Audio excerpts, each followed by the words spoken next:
नमस्कार विद्यार्थी मित्रांनो, इलेक्ट्रोस्टॅटिक्सच्या 8व्या लेक्चरमध्ये मी तुमचं स्वागत करतोय। खरं तर इलेक्ट्रोस्टॅटिक्सच्या संकल्पना क्लिअर करत पुढे चाललो आपण। मी थोडंसं ट्रॅक बदलला, मुद्दामून ट्रॅक बदलला, कारण आत्तापर्यंत जे शिकलो ते वेगळ्या प्रकारचं होतं। त्याच्यावरचे MCQ विचारतील नाही विचारतील हा वेगळा भाग झाला, पण आज जे आपण शिकतोय त्याच्यावर हमखास MCQज विचारतात।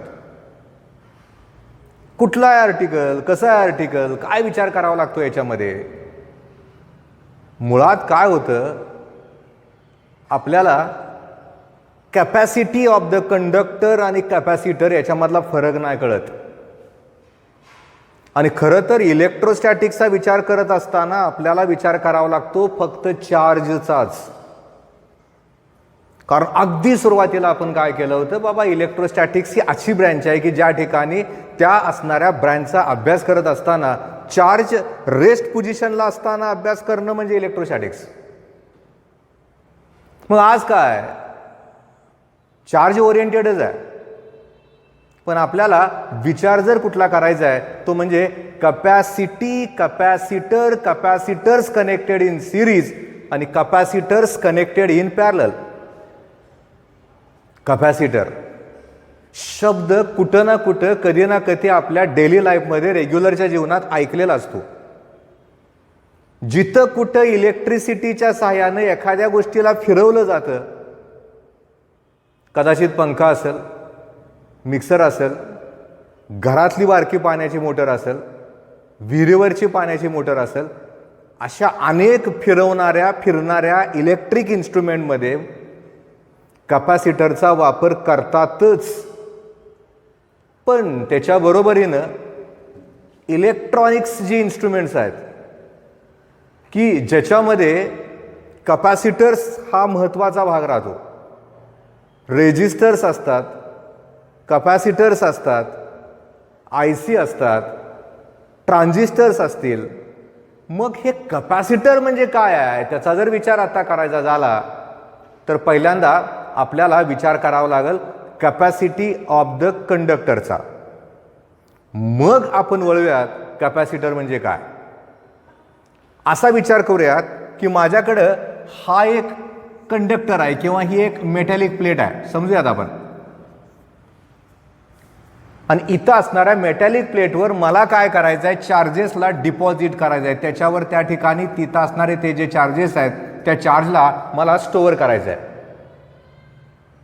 कधी काळी आपण ज्यावेळेस इलेक्ट्रिक पोटेन्शियल नावाची संकल्पना बघितली होती त्यावेळेस आपलं वाक्य असं होतं, amount of work to bring unit positive charge from infinity to the given point against the direction of an electric intensity is called as electric potential. आता घडलं कसं बघा, हे जे चार्जेस आहेत या चार्जला आपण दूर अंतरावरनं या ठिकाणी इथं असणाऱ्या कंडक्टरवर डिपॉझिट करायचा प्रयत्न करतोय। ज्या वेळेस आपण त्या ठिकाणी तिथं असणाऱ्या त्या कंडक्टरवर चार्ज डिपॉझिट करायचा प्रयत्न करतो त्यावेळेस या ठिकाणी इथं असणारे जे चार्जेस आहेत ते त्या चार्जला डिपॉझिट करताना विरोध करतील। जिथं विरोध आहे तिथं पोटेन्शियल आहे। त्यामुळे घडलं कसं, आपण जर समजा याच्यावर चार्ज आता डिपॉझिट करायला लागलो तर त्या ठिकाणी तिथं असणारा तो जो कंडक्टर आहे त्या कंडक्टरचं पोटेन्शियल वाढत जाईल। माझ्या आर्टिकलच्या नावाचा याच्याशी काय संबंध आहे ते पहिल्यांदा समजून घ्या। इतक्या सहजासहजी आपल्याला या ठिकाणी इलेक्ट्रोस्टॅटिक्स कळत नाही, त्याला अंडरस्टँडिंग करत पुढे जावं लागतं। त्यामुळे इथं नक्की लक्षात ठेवा, मी ज्या वेळेस त्या ठिकाणी तिथं असणारा तो जो कंडक्टर आहे त्या कंडक्टरवर चार्ज डिपॉझिट करायचा प्रयत्न करतोय त्यावेळेस त्या ठिकाणी तिथं असणाऱ्या त्या कंडक्टरवरचे चार्जेस माझ्या डिपॉझिशनला विरोध करतील।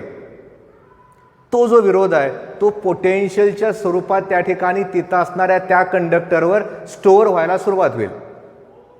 जेवढे कुठले चार्जेस मी त्याच्यावर जास्तीचं डिपॉझिट करणार आहे तेवढं त्या ठिकाणी तिथं असणारं ते जे पोटेन्शियल आहे ते आता वाढत राहील। आणि आता मी जर तुम्हाला प्रश्न विचारला असता, मी चार्ज जादा डिपॉझिट करतोय, पोटेन्शियल जादाचं वाढत चाललंय, मग विचार करूया की बाबा त्या ठिकाणी तिथं असणाऱ्या त्या चार्जचं पोटेन्शियलशी नातं काय. पण दिशी तुमच्या लेख जण उठला असता की सर सोपं आहे की हे पण वाढते हे पण वाढते. दोन्ही जर एकाच वेळेस वाढत असतील तर आपण म्हणू शकतो की त्या ठिकाणी तिथं असणारा तो जो चार्ज आहे त्याला पोटेन्शियल डायरेक्टली प्रपोर्शनल आहे.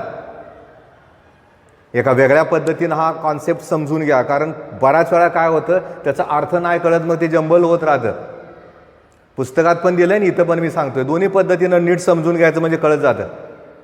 त्यामुळे लक्षात ठेवायचं आहे, मी जर समजा चार्ज आणि करस्पॉन्डिंग पोटेन्शियलचं नातं सांगायचं ठरवलं तर त्या ठिकाणी तिथं असणारा तो जो चार्ज आहे तो त्या पोटेन्शियलला डायरेक्टली प्रपोर्शनल आहे. मग मला काय करावं लागेल, इज इक्वल टू कडे जाताना मला कुठला ना कुठला कॉन्स्टंट घ्यावा लागेल.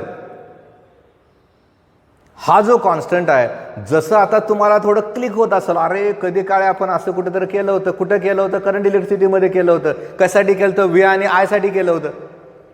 तिथं आपण काय म्हणतो, व्ही ला आय डायरेक्टली प्रपोर्शनल आहे, तिथं एक कॉन्स्टंट घेतो, V is equal to I R. R resistance of the conductor. तिथं जसं कॅपिटल आर ला आपण रेजिस्टन्स ऑफ कंडक्टर या नावानं ओळखतोय, तसं आता इथं लक्षात ठेवा, हे एक महत्वाचं रिलेशन झालं. Q is equal to C upon V. हा जो सी आहे याला ज्या कुठल्या नावानं ओळखतात ते जे नाव आहे ते म्हणजे कॅपॅसिटी ऑफ कंडक्टर. सगळ्यात महत्वाची संकल्पना आहे. म्हणजे याचा अर्थ असा झाला, एखाद्या असणाऱ्या कंडक्टरवर आपण जर समजा चार्ज डिपॉझिट करायला लागलोय, साठवायला लागलोय, तो जो कंडक्टर आहे त्याचं पोटेन्शियल वाढायला लागलंय. वाढत असताना तिथं एक कॉन्स्टंट आला ज्याचं नाव आहे C, capacity of the conductor झालं. आणि आपल्याला जसं तिथं आर म्हणजे रेजिस्टन्स, रेजिस्टर वेगळं, रेजिस्टन्स वेगळं, कॅपॅसिटी वेगळी, कॅपॅसिटर वेगळा. रेजिस्टरला रेजिस्टन्स असतो आणि कॅपॅसिटरला कॅपॅसिटी असते. मग मी एक रिलेशन फळ्यावर लिहितो, C is equal to Q upon V. महत्वाचं रिलेशन आहे. मग जर समजा आपल्याला प्रश्न असा विचारला की बाबा define capacity of the conductor, मग आपण काय करणार, एखादा म्हणणार की सर ह्याच्यावरनं आपण सांगू शकतो की सर तुम्ही लिहिलंय C is equal to Q upon V. Capacity of the conductor is defined as it is the ratio of charge to potential. चालतंय, काय फरक नाही पडत. जरा थोडंसं वेगळ्या पद्धतीनं मला जर ते वाक्य सांगायचं झालं तर ते वाक्य मला असं सांगावं लागेल, ability of conductor to store the charge is called as capacity of the conductor. एखाद्या असणाऱ्या कंडक्टरवर किती प्रमाणात मी चार्जेस स्टोअर करू शकतो, ती जी त्याची ॲबिलिटी आहे, ती जी त्याची कॅपॅसिटी आहे, त्यालाच कॅपॅसिटी ऑफ द कंडक्टर या नावानं ओळखतात. नक्की लक्षात ठेवा. मग समजा आपल्याला त्या ठिकाणी तिथं असणारी ती जी कॅपॅसिटी आहे ती कशावर अवलंबून आहे असं जर प्रश्न विचारला गेला सीईटीला किंवा एखाद्या कॉम्पिटिटिव्हला, त्याच्यावरनं आपल्याला एमसीक्यूज तयार करायचे आहेत, तर नक्की लक्षात ठेवा, माझ्याकडे जर समजा त्या ठिकाणी एखादा स्पियर आहे त्याच्यावर मी चार्ज डिपॉझिट करतोय, माझ्याकडे जर समजा एखादी ट्रँग्युलर शेपची एखादी बॉडी आहे याच्यावर चार्ज मी डिपॉझिट करतोय, मी त्या ठिकाणी तिथं असणारी ती बॉडी कुठल्या आकाराची वापरली आहे त्याच्यावर त्या ठिकाणी तिथं असणारा तो जो कंडक्टर आहे त्याची कॅपॅसिटी अवलंबून असेल. त्याच्यानंतर लक्षात ठेवा, या ठिकाणी इथं असणारा जो कंडक्टर आहे या चार्जड कंडक्टरच्या शेजारी दुसरा एखादा कंडक्टर जर चार्ज बॉडी त्याच्याजवळ आणली असेल तर तिथं असणारी ती बॉडी कुठल्या चार्जची आणि कशी आहे याच्यावर सुद्धा त्या ठिकाणी तिथं असणारा तो जो कंडक्टर आहे त्याची कॅपॅसिटी अवलंबून असेल. म्हणजे आपल्याला या ठिकाणी तिथं असणाऱ्या त्या कॅपॅसिटीचा विचार करायचा झाला तर या संकल्पनेचा विचार नक्की करावा लागतो. पण परत आपण कम्पेअर करूयात, रेजिस्टन्सकडे वळूयात. असा विचार इथं करत असताना मग हा एक विचार आपण करूयात की बाबा त्या ठिकाणी तिथं असणारा तो कॅपॅसिटीचा असणारा कॉन्सेप्ट आहे. रेजिस्टन्सला एकक तुम्हाला माहिती आहे बाबा, ओम असतं. मग कॅपॅसिटीला एकक काय, ती पण संकल्पना महत्वाची आहे ना. ज्यावेळेस आपण त्या ठिकाणी तिथं असणाऱ्या त्या कंडक्टरच्या कॅपॅसिटीचा विचार करतो त्यावेळेस नेहमी लक्षात ठेवा तिथं असणारं त्याचं SI सिस्टीम मधलं युनिट जे आहे ते युनिट आहे फॅरेड किंवा कॅपिटल एफ. फॅरेड नावाच्या शास्त्रज्ञाच्या नावावरनं ते युनिट तयार केलं गेलं. आणि मग असं करता करता मी परत एकदा वरच्या इक्वेशनकडे वळलो. याचे एकक फॅरेड आहे, याचे एकक कुलोम आहे, याचे एकक व्होल्ट आहे. कधी कधी हा जो प्रश्न आहे तो असा विचारतात, define SI unit of capacity of the conductor. त्यांनी जर तसं विचारलं तर आपण नुसतं लिहितो किंवा लिहिलं जातं in SI system unit of capacity of the conductor is farad आणि आपण 0 मार्क घेऊन टाकतो. चुकतं आपलं ते. मग काय लिहावं लागतं इथं? त्याने डिफाईन म्हणलंय ना, डेफिनेशनचं वाक्य लिहावं लागेल. आणि तसं असणारं ते वाक्य इथं लिहिलं जात असताना आपलं वाक्य असं असेल, capacity of the conductor is said to be 1 farad if 1 coulomb of charge raises its potential by 1 volt. थोडंसं वेगळ्या पद्धतीनं आहे. एखाद्या असणाऱ्या कंडक्टरचा विचार करत असताना तिथं असणारा तो कंडक्टर त्याची जी कॅपॅसिटी आहे ती 1 फॅरेड कधी, 1 कुलोमचा चार्ज त्या असणाऱ्या कंडक्टरवर डिपॉझिट केल्यानंतर त्याचं पोटेन्शियल जर 1 व्होल्टनं वाढत असेल तर त्या ठिकाणी तिथं असणारा तो कंडक्टर आहे त्याची कॅपॅसिटी 1 फॅरेड आहे असं नक्की म्हणता येईल. वाक्य रिपीट करतोय, वाक्य नीट ऐका. Capacity of the conductor is said to be 1 farad if 1 coulomb of charge raises its potential by 1 volt. ह्याच्यामध्ये काय होतं, शक्यतो कॅपॅसिटी देताना फॅरेडमध्ये देत नाही, शक्यतो दिली जाते नाही असं नाही.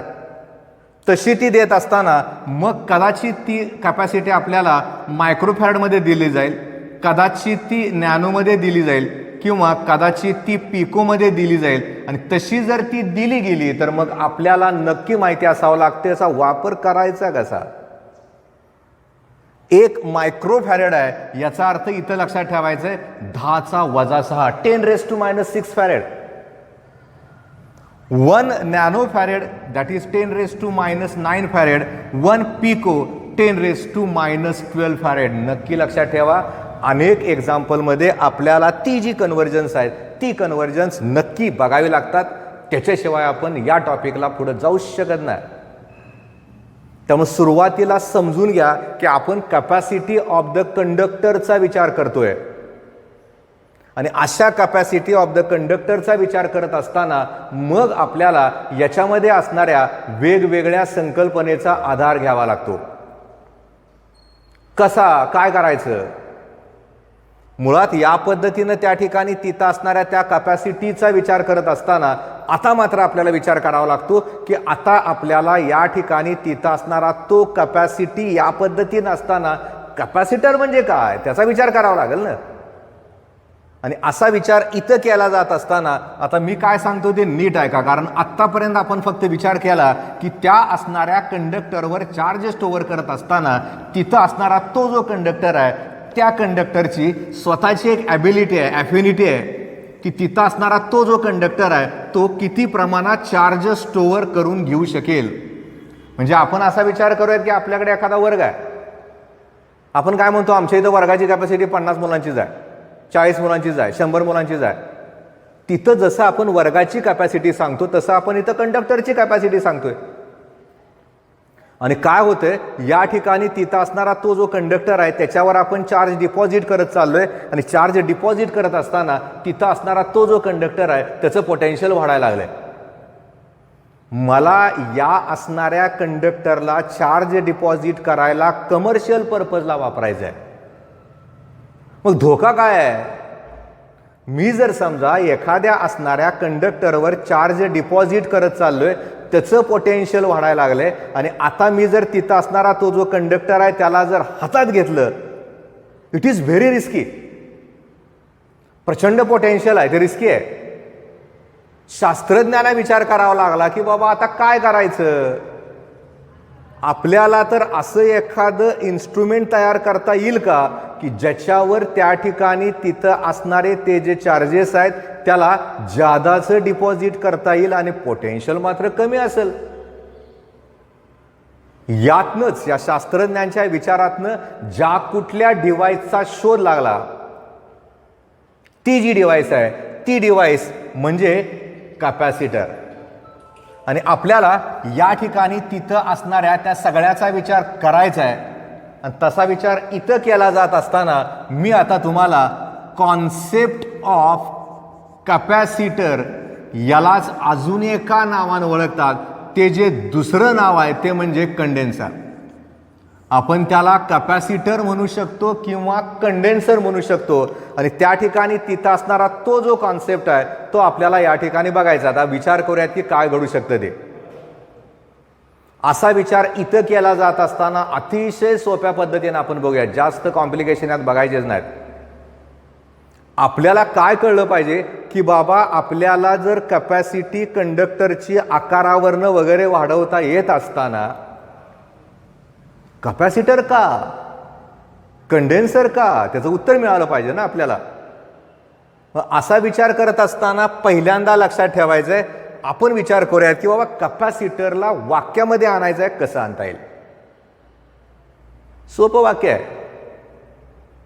Capacitor is an electrical arrangement which stores more charge comparatively at lower potential. माझं मगाचं वाक्य तुम्हाला मी सांगितलं होतं, कंडक्टरवर चार्जेस स्टोअर करत असताना त्याचं पोटेन्शियल वाढतंय. वाढलेल्या पोटेन्शियलच्या कंडक्टरला हँडल करणं रिस्की आहे, अवघड आहे, प्रचंड प्रमाणात त्याचा दुष्परिणाम होऊ शकतो. मला तर त्याचा वापर करायचा आहे कुठल्या ना कुठल्या इलेक्ट्रिकल किंवा इलेक्ट्रॉनिक्स इन्स्ट्रुमेंटमध्ये. मग माझं एम काय आहे, चार्ज जादा डिपॉझिट झाले पाहिजेत, पोटेन्शियल कमी झालं पाहिजे. या संकल्पनेतनं ज्या कुठल्या इन्स्ट्रुमेंटचा शोध लागला, ते जे इन्स्ट्रुमेंट आहे ते म्हणजे कंडेन्सर किंवा कॅपॅसिटर. म्हणून आपलं वाक्य काय झालं, capacitor or condenser is an electrical arrangement which stores more charge comparatively at lower potential. करायचं कसं पण हे सगळं मान्य आहे ना मला, त्याला करणार कसं मी. तर त्यासाठी आपल्याला कॉन्सेप्ट ऑफ कॅपॅसिटर नावाची संकल्पना कळावी लागेल. तशी ती कळताना असा विचार करूयात, माझ्याकडं ही एक प्लेट पी आहे आणि या ठिकाणी तिथं असणाऱ्या त्या प्लेटवर मी या पद्धतीनं पॉझिटिव्ह चार्जला डिपॉझिट करतोय.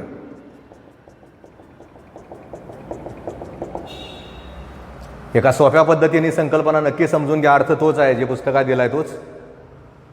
गरज नसताना मॅथमॅटिकल इक्वेशनमध्ये आणायची तिथं फारशी गरज नाही भासत. एक सिंपल आणि आपल्याला कळण्यासारखा हा कॉन्सेप्ट आहे, पण समजून घेतला तर लगेच कळल. वाचायचं आहे, ऐकायचं आहे, 2-3 वेळा बघायचं आहे, लक्षात येतो आपल्याला. तर पहिल्यांदा लक्षात ठेवायचं आहे, माझ्याकडे एक मेटॅलिक प्लेट आहे, कंडक्टर आहे, त्याच्यावर मी क्यू एवढ्या अमाऊंटचे पॉझिटिव्ह चार्जेस डिपॉझिट केले. तुम्ही म्हणाल तुम्ही वेगळं काय केलं, मागायचं तर तुम्ही हेच केलं होतं. नाही, याच्यामध्ये नक्कीच आपल्याला व्हेरिएशन्स आणावं लागतील. कशी ती बघा. मी जर समजा आता याच्या शेजारी दुसरी प्लेट ठेवली तर होणारा बदल आणि पहिली प्लेट असताना असणारी कॉम्प्लिकेशन. नुसत्या एका प्लेटवर मी जर समजा त्या ठिकाणी तिथं असणाऱ्या त्या चार्जला जर डिपॉझिट केलं तर मला तिथं असणारं ते जे पोटेन्शियल आहे ते वाढताना दिसतंय. वाढलेल्या पोटेन्शियलला हँडल करणं अवघड जाते. म्हणून विचार काय करतोय आपण की आता आपल्याला याचं पोटेन्शियल कमी करायचं आहे. म्हणून शास्त्रज्ञांनी विचार असा केला, समजूयात ही पहिली प्लेट आहे, म्हणजे प्लेट पी आहे. याच्यावर आपण पॉझिटिव्ह चार्जला बाहेरून साठवले, डिपॉझिट केले. याच्या शेजारी मी ही दुसरी प्लेट ठेवली, निळं पेन म्हणजे माझी दुसरी प्लेट आहे. आता घडलं कसं, या ज्या इलेक्ट्रिक लाईन्स ऑफ फोर्स आहेत त्या पॉझिटिव्हकडनं या पद्धतीनं बाहेर जातील आणि त्या क्यू नावाच्या प्लेटकडे जातील. अशा क्यूकडे जात असताना क्यूची जी आतली बाजू आहे याच्यावर आता निगेटिव्ह चार्जेस तयार होतील. नीट समजून घ्या, हे चार्जेस आपण त्याच्यामध्ये ऍड केलेले नाही आहेत. या लाईन्स ऑफ फोर्स पी कडनं क्यू कडे जाताना तो जो क्यू कंडक्टर आहे त्याच्या आतल्या बाजूला या पद्धतीनं निगेटिव्ह चार्जेस तयार झाले. असे निगेटिव्ह चार्जेस तयार होत असताना या चार्जला म्हणतात निगेटिव्ह बाउंड चार्जेस. ते बांधले गेलेत पॉझिटिव्हला. पण त्याच्या बरोबरीने काय होतं, त्याला बॅलन्स करायला या बाजूला अजून पॉझिटिव्ह चार्जेस तयार होतात, त्याला म्हणतात फ्री पॉझिटिव्ह चार्जेस. मुळात असं घडत असताना परत आपण डोक्यात ठेवावं लागतं की आपल्याकडं फॉर्म्युला काय आहे, C is equal to Q upon V. याचा अर्थ असा झाला, सी चा विचार केला तर व्ही ला इन्व्हर्सली प्रपोर्शनल झालं. दोन प्लेट्स आहेत, या निगेटिव्ह चार्ज आणि पॉझिटिव्ह चार्जमुळे आता पोटेन्शियल कमी होईल. मगाचा आपलं एम काय होतं, it is an electrical device which stores more charge comparatively at lower potential. तुलनेनं म्हणतोय आपण पोटेन्शियल कमी करा, चार्ज जादाचं डिपॉझिट करा. आणि अशा परिस्थितीमध्ये आपण जर समजा निगेटिव्ह चार्ज ह्याच्या शेजारी ठेवले तर पोटेन्शियल कमी होईल, कारण पॉझिटिव्हला निगेटिव्ह न्यूट्रल करेल. पण धोका वेगळाच आहे ना, त्याच्या बरोबरीने हे पॉझिटिव्ह चार्जेस पण तयार झालेत, त्यामुळे परत पोटेन्शियल वाढेल. म्हणजे एवढा मोठा अट्टास केल्यानंतर परत अवस्था तीच झाली ना, पोटेन्शियल परत वाढायला लागलं. आणि हायर पोटेन्शियलला हँडल करणं अवघड आहे, असं आपलं आत्ताचं वाक्य आहे, त्यामुळे अवघड होत जाणार. याला पर्याय काय? मग याला पर्याय काय, तर शास्त्रज्ञांनी विचार असा केला की बाबा समजा असा विचार करूयात की माझी पहिली प्लेट आहे, ज्याला आपण आता नाव दिलंय पी, की ज्याच्यावर त्या ठिकाणी तिथं असणारे ते पॉझिटिव्ह चार्जेस आहेत. आणि अशा असणाऱ्या पॉझिटिव्ह चार्जचा विचार करत असताना याच्या आतल्या बाजूला निगेटिव्ह बाउंड चार्जेस तयार झालेत. या असणाऱ्या प्लेटची दुसरी जी बाजू आहे त्याला अर्थ करून टाकायचं, अर्थिंग करायचं. अर्थिंग केल्यामुळे काय होईल, हे जे फ्री पॉझिटिव्ह चार्जेस आहेत ते आता निघून जातील. पहिल्यांदा सगळ्यात महत्त्वाची संकल्पना लक्षात ठेवायची आहे, आपण ह्या प्रत्येक चार्जला एक वेगळं लेबल देतोय. हे जे वरचे चार्ज आहे ते डिपॉझिटेड आहे, त्याच्यावर आपण त्यांना स्टोअर केलंय. याच्या आतले जे चार्जेस आहेत ते त्या ठिकाणी तिथं असणारे बाउंड चार्जेस आहेत. प्रत्येक पॉझिटिव्हला यातला निगेटिव्ह चार्ज हा बाउंड झाला आणि त्याची दुसरी जी बाजू आहे प्लेटची त्याच्यावर पॉझिटिव्ह फ्री चार्जेस तयार झाले. निगेटिव्ह पॉझिटिव्हमुळं त्या ठिकाणी तिथं असणारं ते पोटेन्शियल कमी झालं होतं, पण या पॉझिटिव्हमुळं परत पोटेन्शियल वाढलं. वाढलेलं पोटेन्शियल परत जे कमी करायचं होतं यासाठी या ठिकाणी तिथं असणारी ती जी दुसरी बाजू आहे त्याला आपण अर्थ केलं. आणि असं अर्थिंग केल्यामुळं त्या ठिकाणी तिथं असणारा तो जो पॉझिटिव्हचा भाग आहे तो आता निघून गेला, राहिलं फक्त निगेटिव्ह. त्यामुळे त्या ठिकाणी तिथं असणारं ते जे पोटेन्शियल आहे ते पोटेन्शियल आता मात्र कमी झालं आणि त्या ठिकाणी तिथं असणारं ते जे कॅपॅसिटन्सच्या करस्पॉन्डिंग चार्ज डिपॉझिट करायची त्याची जी ॲबिलिटी आहे ती वाढली. यालाच ज्या कुठल्या नावानं ओळखतात ते जे नाव याला म्हणतात कॉन्सेप्ट ऑफ कंडेन्सर किंवा कॅपॅसिटर. म्हणजे C is equal to Q upon V करताना व्हीला सी इन्व्हर्सली प्रपोर्शनल आहे या संकल्पनेचा आधार आपण घेतला. त्याचा अगोदरचा काय भाग आहे त्याचा विचार करून आपण याच्यामध्ये काय बदल पण नक्की करू शकतो. तसे ते बदल इथं केले जात असताना आपण असा विचार करूया की आपण जर समजा या दोन प्लेटच्या मध्ये एखादं डायइलेक्ट्रिक मीडियम आपण इन्सर्ट केलं. डायइलेक्ट्रिक शब्द आपण 11वीत ऐकला आहे. ग्लास असेल मायका असेल, अशा प्रकारचं. कारण एअरचा डायलेक्ट्रिक कॉन्स्टंट एक असतो हे तुम्हाला सांगितलेलं असतं, मी पण सांगितलं होतं. जर समजा तिथं असणाऱ्या त्या दोन प्लेटच्या मधल्या भागामध्ये आपण एखादं डायलेक्ट्रिक मीडियम जर इन्सर्ट केलं तर आता मात्र त्या ठिकाणी तिथं असणारं ते पोटेन्शियल कमी होतं आणि अशा कमी झालेल्या पोटेन्शियलमुळं परत एकदा त्या ठिकाणी तिथं असणारी ती जी कॅपॅसिटी आहे ती वाढते. म्हणजे आपल्याला या ठिकाणी 100% माहिती असावं लागतं, डायलेक्ट्रिकमुळं कॅपॅसिटरच्या कॅपॅसिटीवर नक्की फरक पडतो. प्रत्येक कॅपॅसिटरला कॅपॅसिटी असते, ती कॅपॅसिटी वाढवायचा आपण प्रयत्न करतो. म्हणजे मार्केटमध्ये गेलो ना आपण समजा कॅपॅसिटर विकत घेतोय, त्याच्यावर त्याच्या किमती लिहिल्या असतात, 5000 मायक्रोफॅरेड, 6000, 50, अशा पद्धतीनं किमती त्यावर लिहिलेल्या असतात. मग ती वाढवायची किंवा कमी करायची ठरवतं तरी कोण? तर या पद्धतीनं ते ठरवलं जातं. तर आपल्याला जर तो प्रश्न विचारला गेला, एक्सप्लेन कॉन्सेप्ट ऑफ कंडेन्सर, तर आपल्याला या ठिकाणी तिथं असणाऱ्या त्या कंडेन्सरचा विचार नक्की करता येतो. आणि हा विचार करता करता जे पुस्तकात दिलं नाही पण ज्याचा विचार आपल्याला नक्की करता येतो, कारण आपण थोडंफार बाहेरच्या असणाऱ्या परीक्षेचा विचार करून तिथं असणाऱ्या त्या आर्टिकलला बघतोय, त्यामुळे तसा विचार तिथं केला जात असताना युजेस ऑफ कॅपॅसिटरच्या ऐवजी मी थोडंसं वेगळं इथं सांगतोय. हे जे कॅपॅसिटर आहेत त्याच्यामध्ये काही टाईप्स आहेत. म्हणजे आता समजा टाईप्स ऑफ कंडेन्सर किंवा कॅपॅसिटर जर म्हणलं तर असे किती कंडेन्सर किंवा कॅपॅसिटर आहे त्याचा विचार नक्की करता येईल. असा विचार करत असताना यातला पहिला जो प्रकार आहे तो म्हणजे स्पेरिकल कंडेन्सर. याच्यात काय केलं जातं, दोन कोसेंट्रिक स्पियर्स आहे, समजा हा एक आहे आणि हा एक आहे. याच्यामध्ये आतला जो स्पियर आहे त्याच्यावर त्या ठिकाणी तिथं असणाऱ्या त्या चार्जला डिपॉझिट केलं जातं. याच्यावर निगेटिव्ह चार्जेस याच्या आतल्या बाजूला डिपॉझिट होतात आणि याची बाहेरची बाजू आहे ती त्या ठिकाणी अर्थ केली जाते. दोन कोसेंट्रिक स्पियरमध्ये जर समजा त्या ठिकाणी तिथं असणाऱ्या आतल्या स्पियरवर आपण चार्जेसला डिपॉझिट केलंय तर दुसरा जो स्पियर आहे त्याच्या आतल्या बाजूला निगेटिव्ह चार्जेस तयार होतात आणि बाहेरच्या चार्जला अर्थ केलं जातं. जर या पद्धतीनं एखादा कंडेन्सर तयार केला जात असेल तर त्या ठिकाणी तिथं असणारा तो जो कंडेन्सर आहे त्याला म्हणतात स्पेरिकल कंडेन्सर. तुम्ही म्हणा सर पुस्तकात कुठे दिलंय? प्रत्येक गोष्ट पुस्तकात दिलेली नसते, थोडा विचार आपल्याला ऑफबीट जाऊन करावा लागतो, त्यातला हा विचार आहे. मी जर समजा त्या ठिकाणी तिथं असणारा दुसरा प्रकार बघायचं ठरवलं तर तिथं असणारा तो जो प्रकार आहे तो म्हणजे सिलेंड्रिकल कंडेन्सर. मुळात याचा विचार करायचा झाला तर या ठिकाणी तिथं असणारे ते जे दोन सिलेंडर्स आहेत ते या पद्धतीने ॲडजस्ट केलेले असतात आणि असे सिलेंडर इथे ॲडजस्ट करत असताना हे जे सिलेंडर्स आहेत ते खरं तर को ॲक्सल असतात, दोघांचा ॲक्सिस सेम.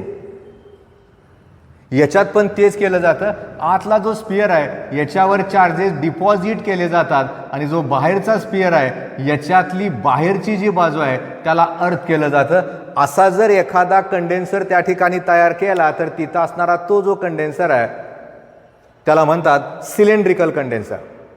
दोन कोॲक्सल सिलेंडर, आतल्या बाजूला DC सोर्सनं असेल किंवा कुठल्या तरी एखाद्या मेथडनं असेल, चार्जेस डिपॉझिट केले जातात, बाहेरची बाजू दुसऱ्या सिलेंडरची अर्थ केली जाते, तो झाला सिलेंड्रिकल कंडेन्सर. दोन कोसेंट्रिक स्पियर आहे, दोघांचा सेंटर सेम आहे, त्यातल्या आतल्या स्पियरवर चार्जेस डिपॉझिट केलेत, बाहेरच्या स्पियरच्या आतल्या बाजूला चार्जेस इंड्यूस झाले, बाहेरच्या स्पियरची बाहेरची बाजू जर अर्थ केली तर हा झाला स्पेरिकल. आणि यातला तिसरा जो प्रकार आहे तो आत्ता आपण जो बघितला तोच आहे, तो म्हणजे त्या ठिकाणी तिथं असणारा पॅरलल प्लेट कंडेन्सर. हे सोपं झालं कारण याच्यामध्ये फक्त दोन पॅरलल प्लेट्स असतात. आत्ता जसं बघितलं त्याच पद्धतीनुसार याच्यावर त्या ठिकाणी तिथं असणाऱ्या त्या चार्जला डिपॉझिट केलं जातं आणि याच्या आतल्या बाजूला चार्ज इंड्यूस होतात, याची दुसरी जी बाजू आहे त्याला अर्थ केलं जातं. आणि असं जर तिथं केलं जात असेल तर त्या ठिकाणी तिथं असणारा तो जो कंडेन्सर आहे तो झाला पॅरलल प्लेट कंडेन्सर. हे मुद्दामून आपण याच्यामध्ये ॲड करून शिकवतोय कारण याची गरज आहे. आपल्याला नक्की माहिती असावं लागतं की बाबा असे कंडेन्सर्स आहेत. म्हणजे आपण जर पंखा बघितला आणि पंख्याच्या वरच्या बाजूला जो कंडेन्सर असतो दिसतो आपल्याला थोडंसं असं त्या पात्यातनं वर बघा, टोपणाच्या आतमध्ये असतो, तो सिलेंड्रिकल कंडेन्सर झाला. म्हणजे असा असणारा जो कंडेन्सर आहे त्याचा वापर करून त्या ठिकाणी तिथं असणारा तो जो चार्ज आहे त्याला डिपॉझिट केलं जातं. कारण कुठल्याही इलेक्ट्रिक मोटरला कंडेन्सर शिवाय आपण पुढे जाऊच शकत नाही. त्यामुळे आपल्याला या ठिकाणी तिथं असणारा तो जो कंडेन्सर आहे या कंडेन्सरचा विचार इथं नक्की करता येतो, करावा लागतो. असा विचार इथं केला जात असताना मग आपण असा विचार करूया की बाबा हे जे कंडेन्सर्स आहेत, कारण हे विचारतील वगैरे वेगळं भाग झालं. आपल्याकडं पॅरलल प्लेट कंडेन्सर असू द्यात, स्पेरिकल असू द्यात किंवा सिलेंड्रिकल असू द्यात, असे जे कंडेन्सर्स आहेत या कंडेन्सरला आपल्याला वेगवेगळ्या पद्धतीनं जोडता येतं आणि त्याच्यावरचे मल्टिपल चॉईस क्वेश्चन्स भरपूर दिसतात. म्हणजे मी जर आत्ता विचार केला की मला कंडेन्सर्सना जोडायचं आहे तर त्याच्यासाठी मला जर इथं विचार करायला लागला तर कॉम्बिनेशन्स ऑफ कंडेन्सर्स या नावानं मला त्या ठिकाणी तिथं असणाऱ्या त्या आर्टिकलला बघता येईल, बघावं लागेल. कसं बघायचं, काय करायचं त्याच्यामध्ये? हे जे कंडेन्सर्स आहेत या कंडेन्सर्सला आपण दोन पद्धतीनं जोडू शकतो. कुठल्या दोन पद्धतीनं? त्यातली पहिली जी पद्धत आहे ती म्हणजे कंडेन्सर्स कनेक्टेड इन सिरीज. जसं कधी काळे आता डोक्यात आपल्याला येतं बाबा 10वी-9वीला कुठं आपण बघितलेलं असतं resistors connected in series, resistors connected in parallel. तसंच कंडेन्सर्स कनेक्टेड इन सिरीज आणि कंडेन्सर्स कनेक्टेड इन पॅरलल.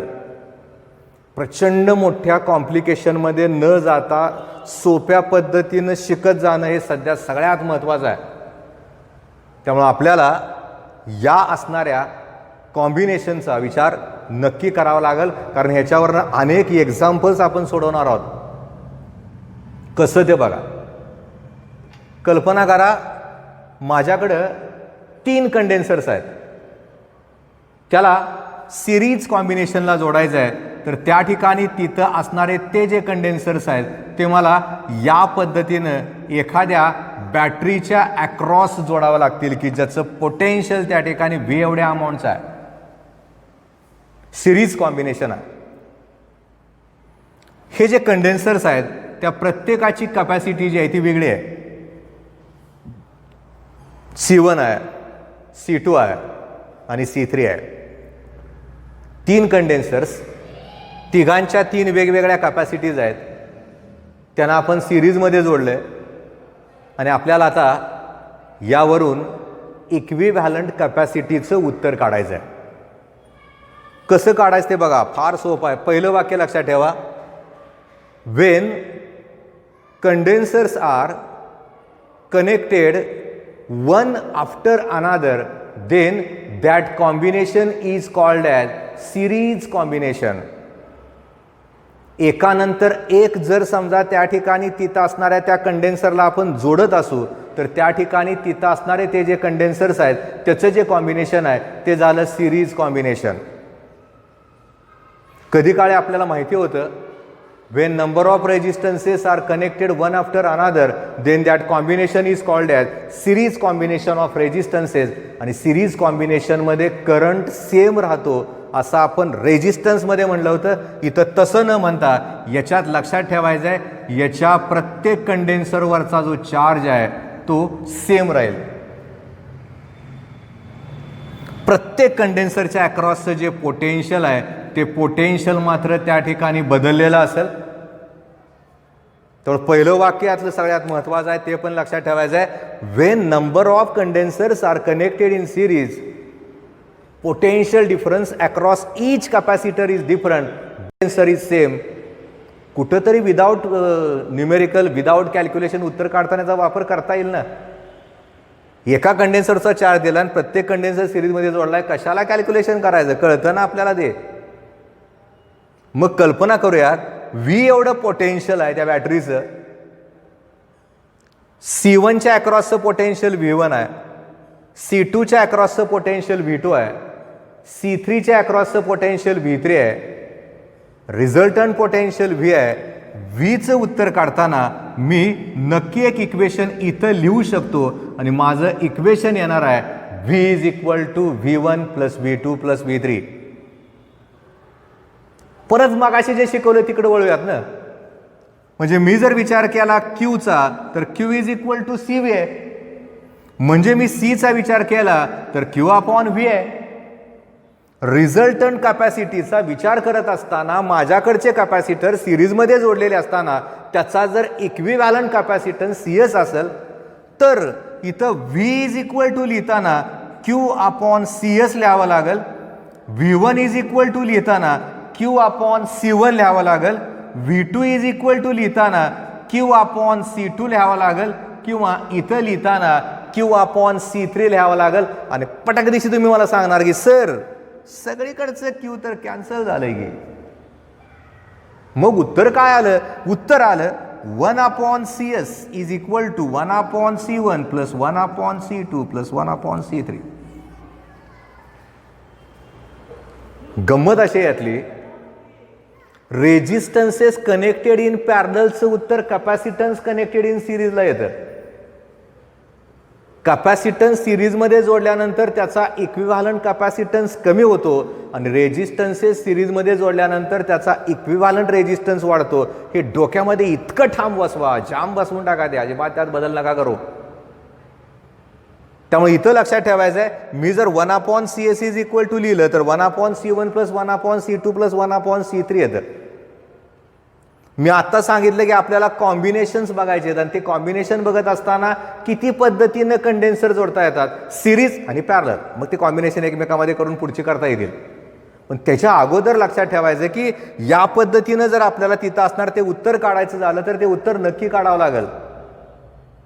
माझ्याकडे जर समजा n नंबरचे कंडेन्सर्स असतील ज्याची capacity C1 C2 C3 CN आहे आणि त्याचं उत्तर मला काढायचं आहे तर तसं उत्तर तिथं काढलं जात असताना माझा फॉर्म्युला हा असा येईल 1 upon CS is equal to 1 upon C1 plus 1 upon C2 plus dash dash 1 upon CN. म्हणजे आपल्याला जर 2 कंडेन्सर्स आहेत आणि जर समजा त्या ठिकाणी तिथं असणारे ते जे 2 कंडेन्सर्स आहेत ते जर सिरीज कॉम्बिनेशनला जोडलेले असतील, एकाची कॅपॅसिटी C1 आहे, दुसऱ्याची कॅपॅसिटी C2 आहे आणि मला CSचं उत्तर काढायचं आहे, एक शॉर्टकी म्हणून लक्षात ठेवायचं आहे दोघांचा गुणाकार भागिले दोघांची बेरीज C1 C2 upon C1 plus C2. मूळ फॉर्म्युला माझा 1 upon CS is equal to 1 upon C1 plus 1 upon C2 आहे. इथं विचार केला मला CSचं उत्तर काढायचं आहे आणि तसं उत्तर इथं काढलं जात असताना C1 C2 upon C1 plus C2 न तिथं असणार ते जे उत्तर आहे ते उत्तर नक्की काढता येतं. म्हणजे आपल्याला सिरीज कॉम्बिनेशननं कंडेन्सर जर त्या ठिकाणी तिथं असणाऱ्या त्या रिझल्टंट कॅपॅसिटीचं उत्तर काढायचं असेल तर तिथं असणारं ते जे उत्तर आहे ते आपण या पद्धतीनं नक्की काढू शकतो. पॅरललला काय करायचं तोही महत्वाचा भाग आहे ना. आता मला त्या ठिकाणी तिथं असणाऱ्या त्या कंडेन्सरला पॅरलल कॉम्बिनेशनला जोडल्यानंतर येणारं जे उत्तर आहे ते उत्तर कसं येतंय ते उत्तर मला काढायचं आहे आणि तसं उत्तर इथं काढलं जात असताना ज्याला आत्ताच करेक्ट कळलंय त्याला याच्यानंतरचं कळायला काहीच अवघड नाही जाणार, कारण ते पण सोपं आहे, फार अवघड नाही जाणार. ते कसं ते बघा. आता असं समजूयात की माझ्याकडं पॅरलल कॉम्बिनेशनचा मला विचार करा, connected in parallel combination.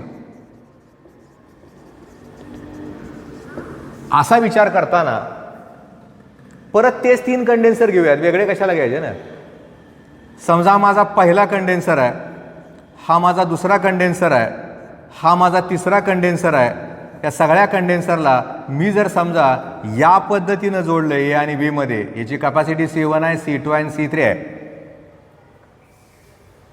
When number of condensers are connected in between 2 common points, then this combination is called as parallel combination. हे झालं माझं पॅरलल कॉम्बिनेशन ऑफ द कंडेन्सर्स. मुळात अशा असणाऱ्या ह्या कंडेन्सरला मला बॅटरीच्या अक्रॉस जोडावं लागेल आणि तसं जोडलं जात असताना परत एकदा लक्षात ठेवायचं आहे याचं जे पोटेन्शियल आहे ते पोटेन्शियल V एवढ्या अमाऊंटचं आहे. 3 कंडेन्सर C1 C2 C3 जोडताना या पद्धतीनं जोडलेत. सिम्बॉलमधलं व्हेरिएशन नक्की लक्षात ठेवा. अनेक वेळा परीक्षेमध्ये पेपर असेस करताना हे जाणवतं. बॅटरीचा सिम्बॉल असा असतो आणि कंडेन्सरच्या 2 पॅरलल प्लेट्स आहेत. त्यामुळे ते बघताना, लिहिताना, डायग्रॅमचं प्रॅक्टिस करताना नक्की लक्षात ठेवायचं आहे. आता विचार करूयात आपण मगाच्या आणि आत्ताच्या आर्टिकलमध्ये. मगाशी मी तुम्हाला सांगितलं होतं, जर समजा आपल्याकडं कंडेन्सर्स आहेत, त्यांना आपण सिरीज कॉम्बिनेशनला जोडले. सिरीज कॉम्बिनेशनमध्ये कंडेन्सर जोडले जात असताना त्या ठिकाणी तिथं असणारा तो जो चार्ज आहे तो सेम राहतो, पोटेन्शियल बदलतं. याच्या बरोबर उलटं इथं घडतं. आणि तसं घडत असताना विचार करूयात, हा कंडेन्सर आहे, याच्यावरचा चार्ज या पद्धतीनं आहे, याच्यावरचा चार्ज या पद्धतीनं आहे, याच्यावरचा चार्ज या पद्धतीनं आहे. Plus Q1 minus Q1, plus Q2 minus Q2, plus Q3 minus Q3. Resultant charge Q आहे सगळ्यांचा मिळून. आणि मगाशी आपण काय केलं तर रिझल्टंट पोटेन्शियल V आहे, V1, V2, V3 वेगळी पोटेन्शियल. तसं इथं पण करावं लागेल ना. तिथं जर मी समजा V is equal to V1 plus V2 plus V3 केला असेल तर इथं मला काय करावं लागेल? सरळच आहे ना. Q इज इक्वल टू मला काय करावं लागेल? Q1 plus Q2 plus Q3. मगाशी आपण V is equal to V1 plus V2 plus V3 केलं होतं. आता Q is equal to Q1 plus Q2 plus Q3 केलं आहे. आणि असं करत असताना आता Q आहे, मगाचाच फॉर्म्युला परत रिपीट करायचा आहे. आपल्याला माहीत आहे की Q is equal to CV आहे, C is equal to Q upon V आहे. आता Q is equal to CV आहे, पोटेन्शियल सेम आहे. कॅपॅसिटर्स आपण पॅरलल कॉम्बिनेशनला जोडले आहेत. त्याचा जर इक्विव्हॅलंट कंडेन्सर जर आपण CP घेतला तर Q इज इक्वल टू आपल्याला इथं लिहावं लागेल CPV. V काय आहे? रिझल्टंट पोटेन्शियल आहे. मग Q1च्या ठिकाणी काय लिहावं लागेल? Q1च्या ठिकाणी लिहिताना आपल्याला C1V लिहावं लागेल, C2V लिहावं लागेल, C3V लिहावं लागेल. कशाचा वापर केला? मी याचा वापर केला. मगाशी CS लिहिलं, आता CP लिहिलं. असं लिहिता लिहिता मी विचार केला Vचा, तर V सगळीकडचं कॅन्सल होऊन गेलं ना. मगाशी Q झाला, आता V झालं. म्हणजे मला CPचं उत्तर काढताना C1 plus C2 plus C3 आलं. रेजिस्टन्सेस कनेक्टेड इन सिरीजचं उत्तर असं येतं. तर कॅपॅसिटर कनेक्टेड इन सिरीजचं पॅरललचं उत्तर असं येतं. पॅरलल कॉम्बिनेशनमध्ये कॅपॅसिटर्सची कॅपॅसिटी वाढते आणि सिरीज कॉम्बिनेशनमध्ये रेजिस्टरचा रेजिस्टन्स वाढतो. आपल्याला त्या पद्धतीनं त्या ठिकाणी तिथं असणारी ती जी कॉम्बिनेशन्स आहेत ती करता येतात. त्यामुळं एक गोष्ट परत लक्षात ठेवा. एकदा आठवते मला 2000ला एक प्रश्न विचारला होता, obtain an expression for 2 condensers connected in series. Generally प्रत्येक पुस्तकात प्रत्येक नोट्समध्ये 3 दिलेलं असतं आणि प्रत्येकानं 3चं लिहिलं होतं आणि त्यांनी सांगितलं होतं मॉडरेटरने की 3चं लिहिलं तर चुकीचं करा, त्याच्यावरनं 2चं केलं तर ठीक आहे बरोबर करा, पण नुसत्या 3वर थांबले तर चुकीचं करा. त्यामुळे नक्की लक्षात ठेवा, प्रश्न नीट वाचायचा आहे. कॅपॅसिटर्स कनेक्टेड इन सिरीज म्हणलंय का पॅरलल म्हणलंय का capacity of the parallel plate condenser नावाचं एक आर्टिकल आहे, ते पण याच्यामध्ये महत्त्वाचं आहे, ते वेगळं आहे. त्यामुळे तो प्रश्न इतका केअरफुली वाचावा लागतो. कॅपॅसिटर्स कनेक्टेड इन पॅरलल आहे का capacity of the parallel plate condenser आहे, हे वाक्य 100% नीट वाचायचं. हे तर सोपंच आहे, तुम्हाला येतंय 100%, आता यावंच लागेल. त्यामुळे आपल्याला तिथं देत असताना कंडेन्सर्स कनेक्टेड इन सिरीज दिले का कंडेन्सर्स कनेक्टेड इन पॅरलल दिले, आपली वाक्य आपल्या समोर आहेत. आता आपण विचार करूयात की N नंबरचे कंडेन्सर्स आहेत, त्यांना सिरीज कॉम्बिनेशनला जोडले आहेत, तर तसे जोडल्यानंतर मग इथलं जे उत्तर आहे ते उत्तर नक्की आपलं असं येईल. लिहा ना. त्यांनी जर विचारलं असेल obtain an expression for N number of condenser connected in series, लिहून टाकायचं ना, काय सोपं आहे, अवघड नाही जायचे. तर आपल्याला कुठल्या पद्धतीनं त्या ठिकाणी तिथं असणारं ते इक्वेशन विचारलंय किंवा त्या ठिकाणी तिथं असणारा तो एक्सप्रेशनचा भाग विचारलाय, त्याच्यावर ते अवलंबून आहे. सिरीज असेल तर मगाचं लिहा, पॅरलल असेल तर आत्ताचं लिहा. आणि असं करता करता कधी कधी काय होतं, जमलिंग होऊन जातं आपल्याला. कसं ते बघा.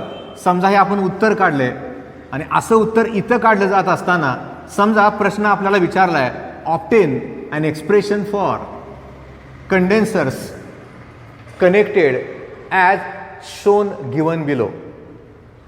आणि आपल्याला काय केलं जातं, हे 3 कंडेन्सर्स आहेत असे जोडलेत.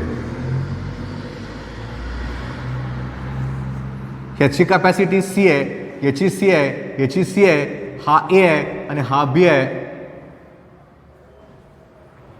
बरेच जण बघितल्यानंतर लगेच प्रश्न विचारतात, अरे कुठलं कॉम्बिनेशन, अरे बाबानो ठरलेलं उत्तर हात वर करून ठामपणे असतं ते असतं सर सिरीजमध्ये जोडलेत की ते, आणि ते तुमचं अचूक चुकीचं उत्तर असतं. दिसताना सिरीजमध्ये दिसतंय पण ॲक्च्युली ते पॅरलल कॉम्बिनेशन आहे. कारण बघा आपलं वाक्य कसं आहे, when number of condensers are connected in between 2 common point then that combination is called as parallel combination. या 2 कॉमन पॉईंटमध्ये हे जोडले म्हणजे याचा अर्थ झाला या एचं टर्मिनल याला गेलंय, एचं टर्मिनल या कंडेन्सरला गेलंय, या पण गेलंय. हे आणि हे सेम आहे तर मी तुम्हाला म्हणलं तर ते वाटत नाही पण ते तेच आहे. इथं बघा एचं टोक याला गेलं, एचं टोक याला गेलं, एचं टोक याला गेलंय. इथं पण एचं या कंडेन्सरला गेलंय, या कंडेन्सरला गेलं, याला गेलंय. बीचं या कंडेन्सरला गेलंय, इकडं पण गेलंय, इकडं पण गेलंय. त्यामुळे इथं जर मला विचार करायचा झाला तर माझं सिरीज कॉम्बिनेशन आहे 1/CS 1/C प्लस 1/C. याचा अर्थ 1/CS is equal to 3/C किंवा CS is equal to C/3. उत्तर असं काढावं लागेल. तर हे नक्की लक्षात ठेवायचं आहे. आजच्या लेक्चरला आपण कॅपॅसिटी बघितली, कंडेन्सर्स म्हणजे काय ते बघितलं. त्यामुळं आज आत्ताच्या ह्या लेक्चरसाठी या इलेक्ट्रोस्टॅटिक्सला आपण इथंच थांबतोय. पुढच्या लेक्चरला याच कंडेन्सरच्या करस्पॉन्डिंग वेगळे कॉम्बिनेशन आपण बघतोय. धन्यवाद.